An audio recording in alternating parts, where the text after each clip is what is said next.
Welcome here, everybody.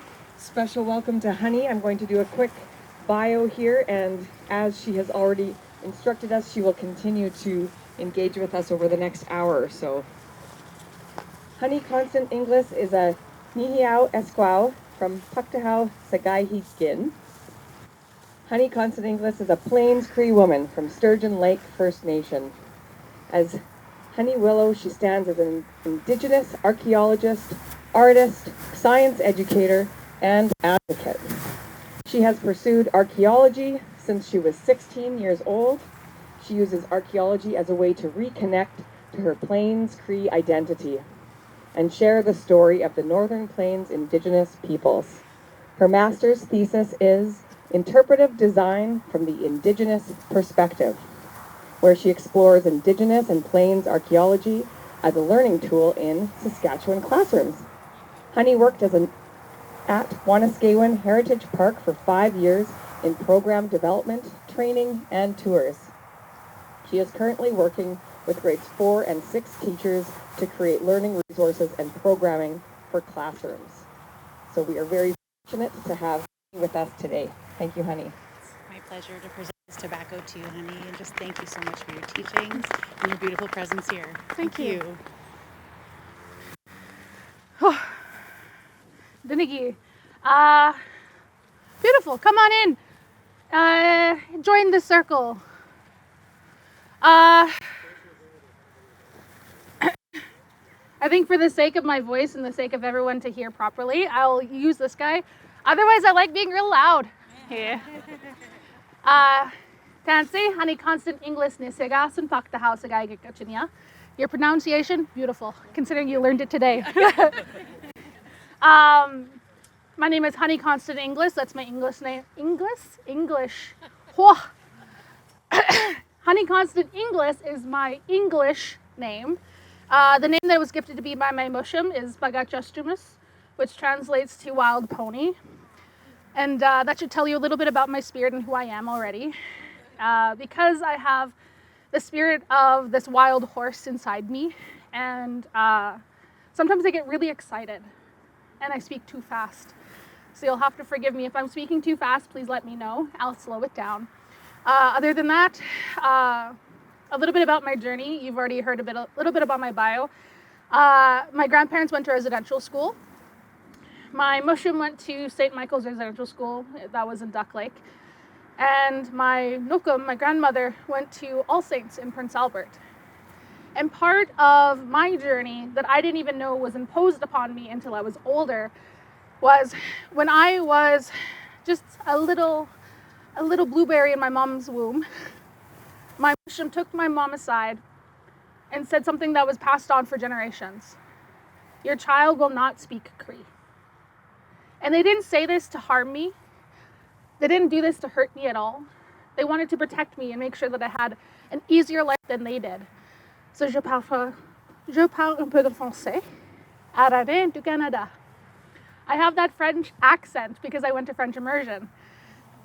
So sometimes when I'm speaking English, my French wants to pop out. And now that I'm learning and reconnecting to the Cree language, my mushum likes to laugh. He's like, you sound funny. Because I speak with a French accent. And sometimes, again, coming back to my personality, Bagachustumus, that wild pony, when I'm really, really excited, like I am today, words don't make sense. So my English or Cree wants to pop out when French is, it's a whole thing. It's a mess of wires, but that makes me who I am. I am a master's candidate at the University of Saskatchewan, working on my master's in archaeology, and I am an advocate for Indigenous people taking back the power of our own heritage and the land. And what I do with grade 4s and grade 6s is essentially what we're going to talk about today. We are here in this beautiful space with those guys over there. And I'll like to give you a little bit of a rundown what's going to happen. I'm going to be talking for about 20 minutes or so, half an hour-ish. And much like was gifted to me, I'm going to gift you all tobacco. So tobacco is, for those who may not know, one of our 4 sacred medicines. And like Lyndon said this morning, it was one of the first plants to grow. And that's something that as I was reconnecting to my language and my teachings and all these other things that have been taken from us, I was also learning how to be a scientist. So at a very young age, when I was 18, 19, I grappled with this whole conflict of, well, the teachings say this, the stories say this, but the science says this. And it made me laugh today when Lyndon was like, I don't know what the scientists will say. Because the answer is, as an archaeologist, I don't know either. That's the beauty of archaeology. It's like being a puzzle master without knowing what puzzle you're putting together. You just find the pieces that you have and you try to tell the story as best as possible. Now, major pieces of the puzzle actually come from living communities, living cultures, those peoples and their stories. So when he said that, like, we don't know what the scientists will say, I've now finally reached a point in my own life and my own healing to say, who cares? These are the teachings in my faith, how they dictate how I carry myself in this world, right? And if you know Kuka Mary Lee, Geteyak Mary Lee, she talks about the teepee, right? And if you look at the top of the teepee, the poles are pointing in all different directions. And that's like our lives, our journeys, pointing in many different directions. They never overlap and they never interfere with one another. That goes the same for our faith. So already today I'm seeing a lot of different people, and I'm sure you all did not have the exact same childhood or the same beliefs. Who still believes in Santa Claus? Raise a hand. Yeah, me too. And at the end of the day, if I believed in something that you didn't believe, that doesn't make us any less of equals. It makes us understand each other better and work together more. So I was sharing with my table, I've been, pardon me, my asthma. I've been to many conferences so far in my young adult life. And I have to say, I'm very proud of you all because this is the safest I've ever felt at any of them. The last conference I went to, and I was sharing this with Amanda and Randy the other day, it was, again, reconciliation focused. And just the sheer mention of settlers or even a land acknowledgement, you could see people just close up. And unfortunately, I was one of the few visibly Indigenous people in the room. And anything that had happened in relation to what happened to the people or why we need to move forward in reconciliation. As soon as something was said, it was like all of the room was like, and I was like, oh. So I'm very proud of all of you today for creating such a beautiful and educative space, but also I can really feel the community that will go through and that relationship, that kinship between us all. And I wanted to thank you guys for offering this tobacco. But as like Lyndon, I'll tell you a bunch of stories before I get to the point. We were told and we were taught that tobacco was the first plant to be put onto the earth. Because as people, we're pitiful in the whole terms of creation. But that doesn't mean that we're less than. It just means that we need a lot more help. We need the plants to feed us. We need the water to give us hydration. We need the sun to make sure that we feel happy. We need everything in creation. And the reason why we were gifted tobacco is so we can make trades with all the other spirits. And in my culture, in my beliefs, we were taught that everything in creation has a spirit. So the plants that you're sitting on, each one of them has their own spirit. The sun that is shining about you right now is a spirit. The wind is a spirit. The animals, everything has a spirit. And we are equal to it. And the reason why I wanted us to sit in the circle is because there's no top, no bottom, no beginning, no end. Everyone in this circle is equal, including myself who is speaking. That is one of the first 3 teachings that we learn as a very young one, a little one, is humility. Knowing that, I could do all of these beautiful things and I can show you my resume, but at the end of the day, I'm no better than you guys because you have such a beautiful, unique lifestyle as well. And I'm very humbled to be here. But we're going to be talking about medicine and land. And as I was growing and getting used to this whole concept of what was a residential school, why can't I speak my language? What else am I missing? As I was coming into different communities, there were so many different people on different pathways. I was fortunate enough, I was privileged enough to grow up on my reserve. I'm from Sturgeon Lake. And I was fortunate enough to watch my nookum, my mushum, harvest berries and sell them by the pail. I was fortunate enough to brew teas and be in ceremonies. And even now, as I'm standing here before you, I still have a long way to go. I'm by no means the end-all be-all to anything. But I'm thankful that you offered me tobacco because, again, like Lyndon has said this morning, this is a spiritual trade. And now, because of this medicine, this spirit that has joined us here in our conversation, I feel a lot more comfortable sharing with you because we followed proper protocol. And like Lyndon said this morning, there's three people or three things, three spirits that are involved in this tobacco offering. It's myself and what my journey and what knowledge that I have to share. It's the people who have asked, and Amanda have asked on your behalf. So all of you, and then the creator in creation. So now, as we've entered this circle, I hope that you feel comfortable to ask questions. I brought out these guys here. Part of my journey and part of what I do is I am an anti-racist educator. That's what I hard bake into my archaeology. I advocate for Indigenous rights to tell our own stories as it is to us in the way that feels comfortable. Hence why I moved you guys all outside. But specifically, I'm going to tell you the story of me and my experience, because at the end of the day, I can't tell you about Harry. I can't tell you about Lyndon. I can't tell you about Mary. I can't tell you about anyone else. Instead, I'm standing here as someone who has really tried to connect to the plants and learn their stories as if I was sitting down and having tea with each one of them. And I brought medicines with me that I'm going to hand out. You can smell, you can touch, don't eat anything, because I'd like it back. And then once we're done with the circle here, I will gift you all your own little piece of tobacco, your own pinch. And we'll talk about it then, but my hope is that when you make your tobacco offering, I'm going to let you walk around the land. I'm going to let you go to where you feel comfortable, where you're called to. And I'm going to ask you to sit with the land. And some of you will be like, oh, that's uncomfortable. But that's the point.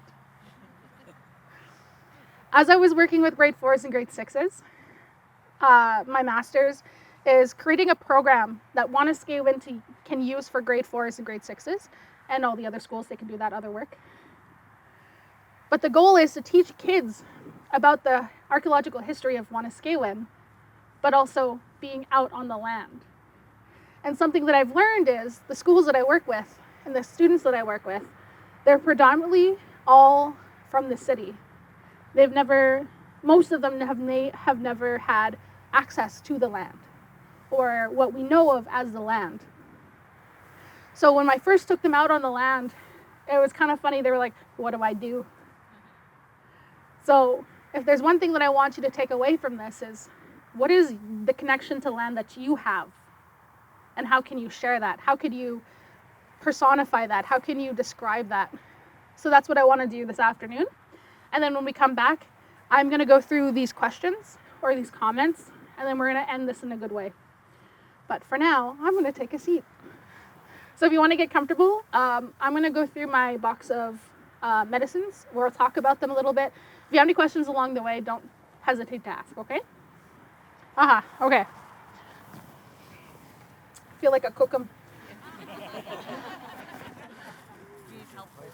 I brought my husband's chair. That should be good. Can you hear me if I go like this? I could Okay. want me to hold the mic for you? No, I'll go like this. All right, so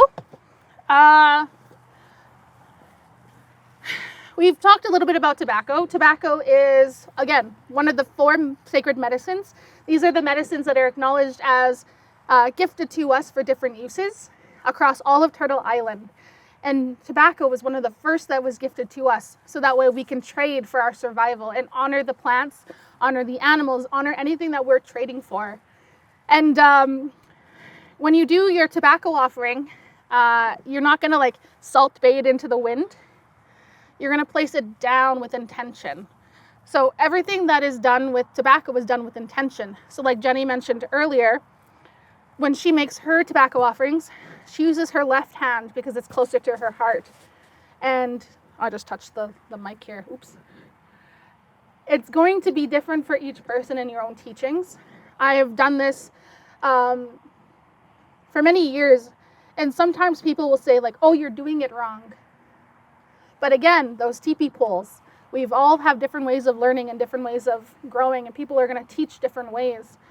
So when you go on and take these teachings and you'll learn these things, you can share that you learned it from me. And you should share that you learned it from me, because I am sharing what I'm learned from who? Like Mary Lee or Jenny, my cookum. Because again, like Lyndon said this morning, Nitsigasun, our belly buttons, we can trace back all of our lineage and all of our history too. So I'm going to pass this guy around as well.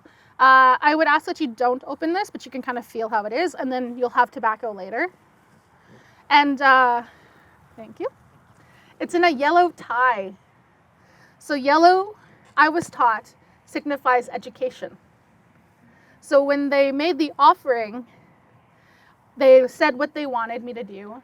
They've included all of the conversations. It's like building that contract. And also, that was not verbally said, was the color of the tie. So we're here to learn. So that's, again, the intention. Oh, I packed this guy too tight. My bad.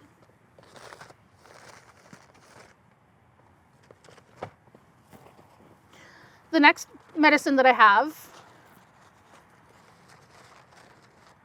So I'll say this that I forgot to mention earlier. Us women, we have the ability to bring life into this world. And because of that, we're very powerful. So I'd ask if you are on your moon time to not touch any of the medicine, because then you're overpowering those medicines while you're on your cycle, your ceremony. So you don't have to tell me or anything. Do what you will. But again, I did mention that a little late. I'm sorry. But I'll get to the women in a second. The next medicine that I want to point out is sweetgrass. So this sweetgrass was gifted to me by Mary for my wedding, and I haven't touched it yet. And you can smell it. This smells like vanilla. It's in the name, sweetgrass. And it's long braids, and each strand is representing something else. These are teachings that I have not learned or been gifted, so I'm not going to share them with you today. But again, used in ceremony, you can light it, and the incense you can wash over yourself, wash the space. Usually when you see at any gatherings, when we bless the meal, you'll see someone bless the food with sweetgrass. The next one here is cedar. This cedar came from BC. It is used in smudging. We were taught that cedar smudges our home, our physical space. So when I moved into a new house just recently, we took some of the cedar, we boiled it, and we washed the walls with it, because those are the teachings that we learn to protect ourselves and our space, including our home. This next one,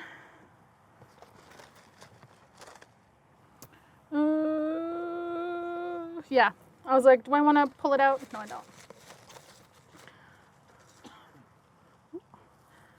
This is sage. So this specifically is horse sage, and I harvested it by Fort Carlton Provincial Park. I saw a bunch of it and I just had to stop. But this is what we know as a woman's medicine. And like I mentioned earlier, as life givers, we have the ability to bring another life from the spirit world into this physical world. And that power is amazing. And every month we have a cycle, our moon time, where we are so physically close to the spirit world that we overpower everything. So if we were to smudge all together and I was on my moon time and I was not using woman's medicine, my voice and my thoughts would overpower all of yours. And again, going back to that teaching of the circle, that's not fair. So there's different medicines that I've used at different times. And again, it's like knowing each person as their own personality of when to use them, how to respect them. And sage, very interestingly enough, it is, when you smudge yourself, we're taught that it takes away the negative emotions and negative feelings, cleanse our space and ourselves. So when I'm feeling particularly anxious or nervous or upset, to reground myself, I'll smudge myself with the sage. At Wanaskewin, if you've ever been before, sage grows all along the top of the valley. And little ones, when we go on tours, they'll say like, man, it smells so good, or they'll roll around.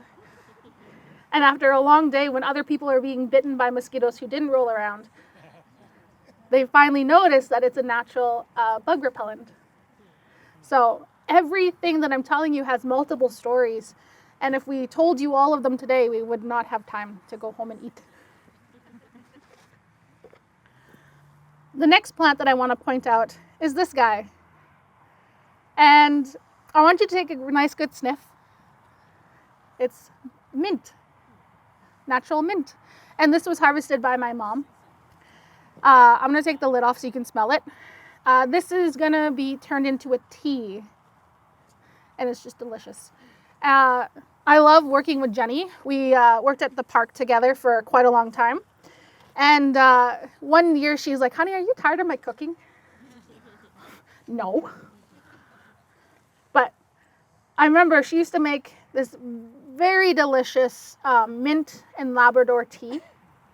And then she would turn it into lemonade with leftover, and it was delicious. I'll open this and I'll tell you a story real quick. Ooh. Hopefully you can just smell it. Yeah. So mint grows near the water, like muskeg tea, which is Labrador tea. So again, you need to know its spirit, where it grows, where it likes to grow, why it grows, what it can be used for, how to take care of it, when to not harvest it at all. So mint tea, much like all the other plants that I've mentioned so far, has copycats.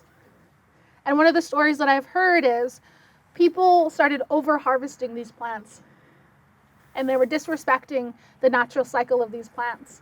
So Creator put down copycats, looked almost exactly like them. So if you did not know the difference between me and someone else who looked almost exactly like me, you might get something that tastes pretty bad. Smells like skunk usually. So it was almost like a test to see, to challenge, to know, to get used to get confident. So it sounds funny, but I'm just teasing this person. I remember my husband, he had to work with someone who went to go harvest sage. And sage is wonderful, used for a lot of different things. This man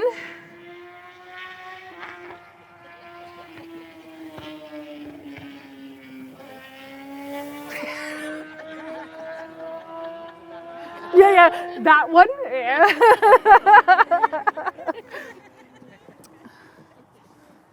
So this man felt so confident that he came home with a big pile of sage, and he was so happy. He was like, man, look at all the stuff that I got. Look at all my beautiful harvest. And it had thick branches, thick, dark branches. So do you think that was sage? No, he harvested wolf willow. But that's an obvious big one. But even the pieces that are all around you, even in the ground that you're touching, some of it does look like sage.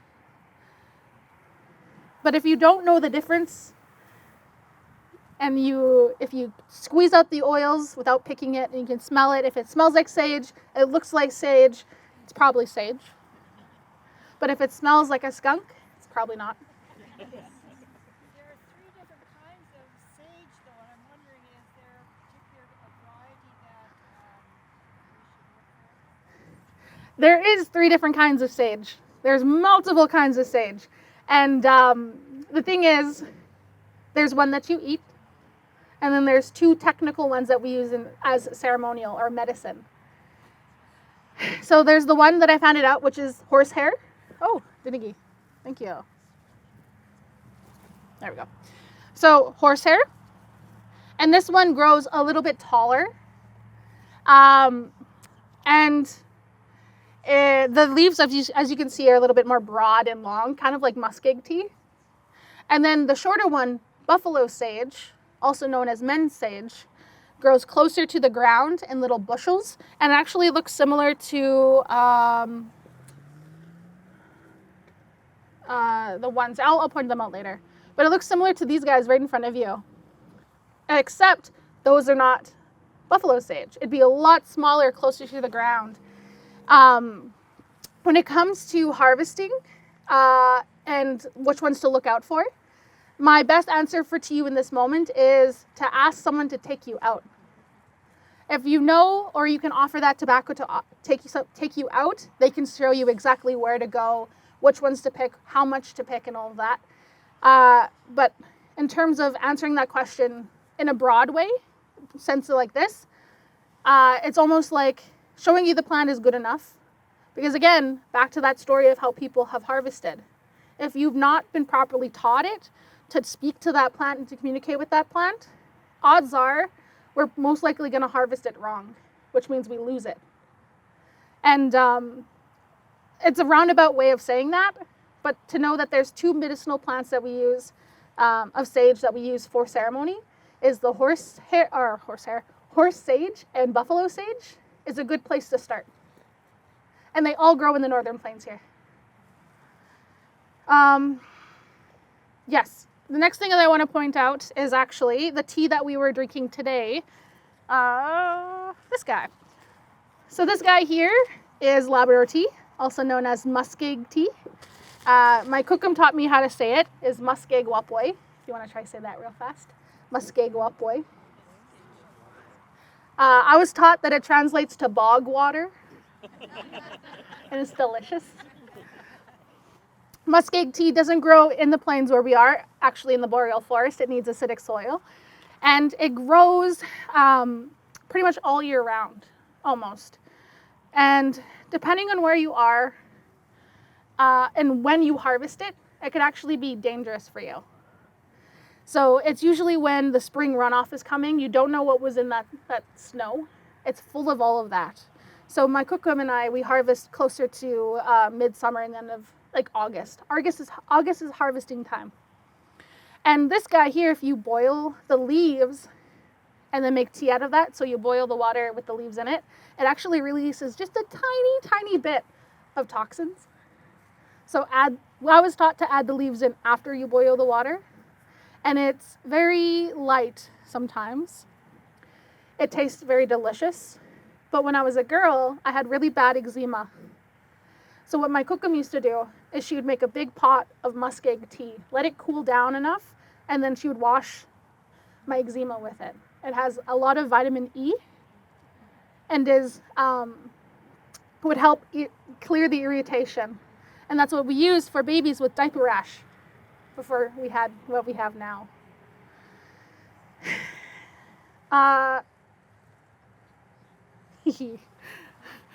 This next one is not my favorite, but it's useful. Do you know what this is? Rat root. Wikis. So we'll hand this out. My husband harvested this. And to harvest rat root, you need to be wearing your bathing suit. because it grows in water again. I believe this is where I'm learning to connect with this one. I'm learning this personality. But I believe when you harvest rat root, it's the roots of the cattail, right?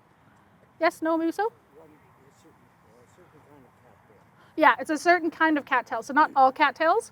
So when they harvested this, they were basically in the water, kneeling in the water, and they have to dig down to it and try to get a little bit of the roots out, and then you have to clean it really well. As you can tell with this one, he didn't do a very good job, but I love him anyway. And then you can either grind it down. My cookum also said that when I get sick, I can cut a little piece of it off and chew on it or suck on it. But who's had rat root before? Raise of hands. Does it taste good? No, it does not taste good. It's very potent. It smells like a bog, but it's very helpful. When my cookum, she got COVID, and she swears by this. She said that she was drinking a lot of rat root tea all day, wikis. But I think it was just her rest that she needed. But rat root is a very powerful medicine, and it grows and it's harvested. When you harvest it, you can either be on the dry land like this, but you're always going to get dirty. And again, when you go harvesting, you want to make a tobacco offering to each plant nation that you pick. So when Jenny and I would talk about this, when we do the Hanwi dinners, she talks about how she harvests rose hips and the stinging nettle, and she harvests this and that. She only picks one thing a day. So that way when she makes her tobacco offering, it's a clear conversation, and it's not just like, oh, okay, I'm going to talk to you for a second. Okay, I'm going to go talk over here now, right? It's all intention, that meaning. And coming back to that whole topic of land as medicine, that's a huge, beautiful topic that we can talk forever about. All of the things that I'm sharing with you today could not have happened without, first of all, my grandparents being as strong as they are, as stubborn as they are, and teaching that down. But it also could not have been done without. It could not have been done without, first of all, the Indigenous community being so adamant about keeping on to these stories and keeping on to their heritage and keeping connected to their spirits, now in the past, present, and future. We have this teaching where it's the 7 generations. And again, we're in a cycle. Everything is constantly coming back and moving around. So 7 generations from now, I can't wait to see where they're at with their own reconciliation, with their own healing, with their own land, with their own connections to the stories. Because thinking back, even the furthest generation that I know are my Chapans, my great-grandparents. They did not feel comfortable speaking Cree because of their experiences at St. Michael's. So every time that we walk in this cycle and we work in our own healing and our own journeys and advocating for making space for each other's voices, that is a positive ripple outwards into the world. And when I was in grade 1, we learned, I don't even think we called them First Nations people in grade 1. I think we called them Indians. And now when people come, and I work with the schools today, the elementary schools, they already know what height scraping is. They already know what a treaty is. The grade 4s and grade 6s I work with, they're getting directions from their teachers in Cree. Their teachers are like, "Astamape," or and all these deadly things, and I'm like, what? Oh yeah, I know some of these words. It's amazing to see how much, even in my little lifetime, how much we've gone and grown and how much further we're going. So with that, I believe all the medicines practically come back. Our journeys, okay, good. Our journeys with land are going to be so different, but yet the same. And that, again, comes back to that word, wagotawin, kinship. We all have something in common. We have all these little invisible strings that connect us.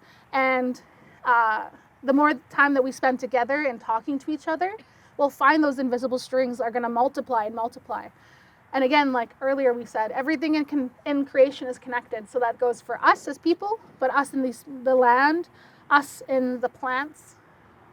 So now I would like to invite you to take some time with the land yourself.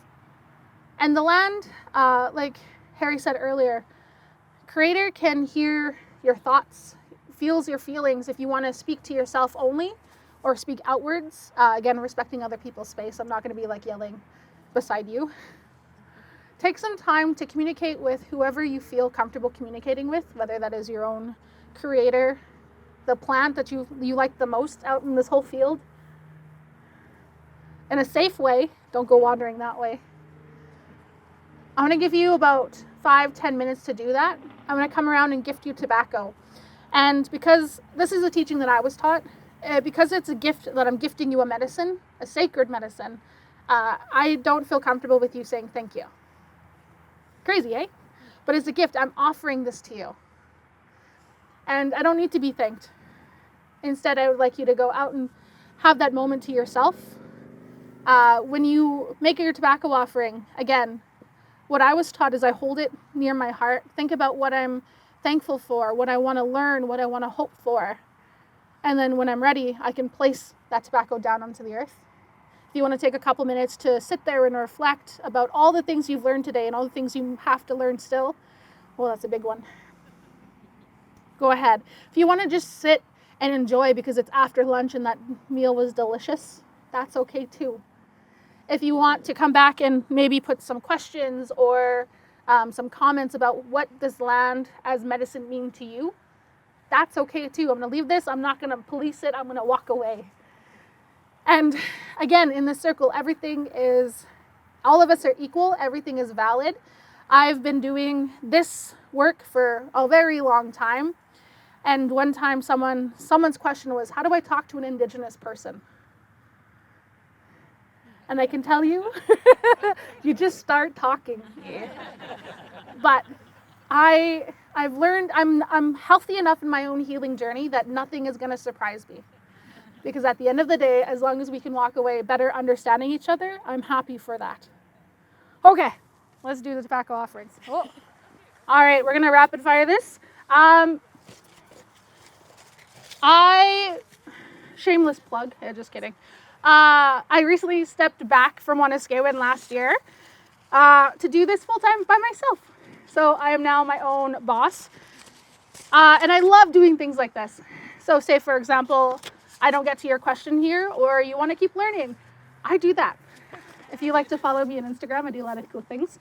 Or follow the website. I'm going to go through these really, really fast, okay? I'm so sorry. How prevalent is sweetgrass on the prairies? Oh, that's a good one. Yeah. So sweetgrass, it depends. It grows in a very specific space. I was told that it grows near water, and much like all the other copycats, because this one was over harvested for so long and harvested wrong, you might be harvesting what you think is sweetgrass, but it's not. And the thing is, if you know someone's sweetgrass spot, they're very, very protective of it. So it's a very special plant, right? But how prevalent is it?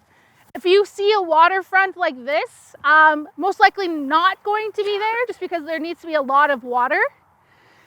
Fun fact, the biggest sweetgrass plots or spaces where you find sweetgrass is next to Indigenous communities because they know how to harvest it.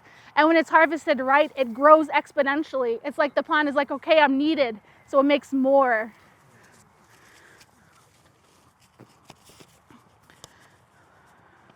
As land is medicine, can we heal the wounds to land we've caused? What is medicine to land? Oh, that's a good one. So, can we heal the wounds of land we've caused? Yes. We were just discussing natural prairie grasslands and how do we restore it. So if a farmer did want to restore grasslands, how did they do that? How did they go about that? And if you're familiar with Waniskewen was a farmland. After the signing of Treaty 6, when people were put onto the reserve systems, it was homesteaded for almost 100 years. So part of making the land good enough for the animals, the bison, to come back home, it needed to start with the bacteria in the soil and the invasive species that were brought in for either liquor, to stabilize the roads, or other things. So a really understanding of what is natural prairie grasslands, what is it supposed to look like, is also important. Without going to all those details, because I will be here forever, yes, you can heal the wounds, like how I can heal my own wounds. So that's, healing's a journey though. It might not take your lifetime, it might take further and further. What is medicine to land is also a very good idea. I honestly don't think we'll get to that answer today, because that's something that I think all of our different home fires and our own journeys will lead us to. So my land that I would say that I inhabit is Saskatoon. And that's a whole different ballpark. So food to nourish our bodies, food for our spirits, because of its treaty, the medicine of pausing from our rushing to appreciate that beauty. Oh, okay, I apologize. Let's read that again. Food to nourish our bodies, food for our spirits because it's beauty. The medicine of pausing from our rushing to appreciate that beauty. So this is what medicine is land means to them. Ooh. To me, the land is so important to mental health. Taking walks, bike riding, meditation in nature, etc. These are really sticky notes. Any guidance for solely city dwellers to acquaint and engage with the land? That's a really good one. So what I do for the young ones that I work with who are city dwellers, the main thing that I would say is just get outside. Sometimes in the city, I was mentioning, it's hard to feel like you're outside, hard to feel like it's you're out on the land because there's sidewalks and very manicured trees and lawns. But if you can find even some time to get out into a space like this, if we were just driving by, for most people that are, it's probably just an empty space, no value, no nothing. But in that little time that you had out on the land, was it nothing? No, you had beautiful moments. I was watching all of you. You had that time with yourself, with the sun, with the breeze. So the biggest thing I could say for city dwellers, young and old alike, is just to keep searching for that moment of, this is where I am at this moment. What does that mean to me? Whether that is, again, in your perfectly manicured lawn, or whether or not it's at a space like this, Waniskewen, Beaver Creek, Cranberry Flats, Waskasiu, wherever you find yourself outside where you can feel the wind, you're doing great. I feel like I want to learn more about land as medicine. That is going to be a lifelong journey. We are never done learning. Even now, I am going to be learning more and more and more. And maybe in 2 years' time, my talk would have been different today. And that's perfectly fine. So if you do want to learn more about land as medicine, maybe reach out to the many voices that are here today. Reach out to your peers who have access to maybe land. Or maybe you just want to start a little walking club. Because how you define your own healing with land is also very valid. Now, if you want to connect with Indigenous people about what land is medicine to them, remember your protocols. Don't be afraid to make mistakes and learn from them. That's a big piece. Last one. How can those who live in urban centers relate to the land as medicine? We kind of touched on that, but again, finding and carving out that time to think about what it means to you. And if it feels uncomfortable, that's okay. Working through that uncomfortability, finding what it means to you. At the end of the day, I can't be like, yes, You finally did it. You did it. You've learned exactly what I've told you. Because that's not how we learn, and that's not how we grow. Okay. 4 minutes over. Let's go inside. Dinigi.